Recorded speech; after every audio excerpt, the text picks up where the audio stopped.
Lately, I've been listening to a lot of Prabhupada's lectures, and I started noticing something that I never really paid attention to.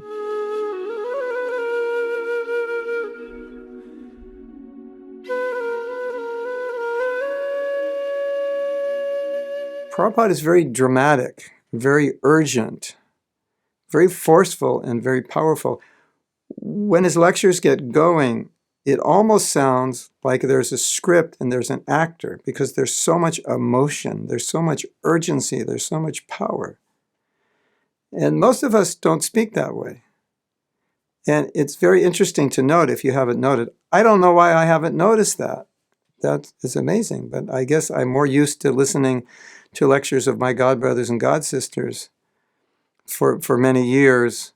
And now that I'm listening to a lot of Prabhupada lectures, I realize how much emotion Prabhupada puts into those lectures, how strong his words are, how Prabhupada is powerfully instilling within us faith and urgency. You can feel that. His lectures are always instilling more and more faith and an urgency, and also instilling intelligence. Try to understand, this is your condition.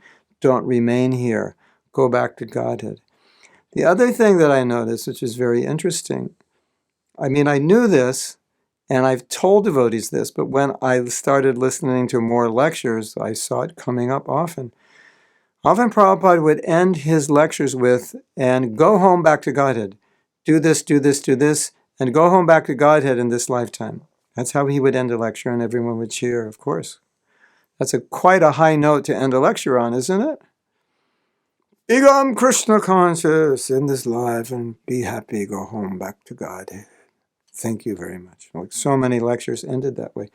So we see this urgency in Prabhupada's emotion through the emotions you feel through his voice of waking us up that in this life we can go back home, back to Godhead, and that's what we should do. And so I was having this vision. Prabhupada is sitting in front of his audience, and he's feeling this strong desire that everyone in that audience should go back home, back to Godhead. That's why he came to America.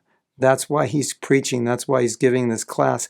That's his purpose. And you can feel that. You can see that this mood of, don't stay here. There's no reason to be here. There's no happiness here. You have this opportunity. Make this life perfect. Go back home, back to God. You see that theme through every one of his lectures, no matter what he's talking about. That theme is there. You have a chance in this life. You can do it in one life. Take the Krishna consciousness. You can surrender in a moment. There was a question asked of Prabhupada. How long does it take to surrender? And Prabhupada said, 1 moment. If you accept Krishna, in 1 moment, you can surrender. Why you don't surrender? Why you hesitate? Like that, just very strong. So Prabhupada is personifying Krishna consciousness. And when he's speaking from realization. So he's seeing what he's saying. So when he speaks, it's crystal clear, because it's not something he read in a book that he's theorizing. It's something that he has experience of. It's something that he has absolute faith in. It's something that he is living at that moment, and he's just explaining his experience. So it's so powerful. So I just wanted to share this, Prabhupada's urgency. And perhaps when you read his books, you'll also see that urgency. But specifically, I suggest you listen to lectures as often as you can, because it will help you so much, because it will just clear out all the lethargy. It'll clear out the doubts. It'll clear out the cloudiness in intelligence.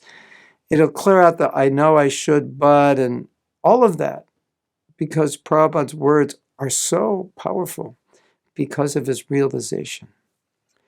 Srila Prabhupada ki jai.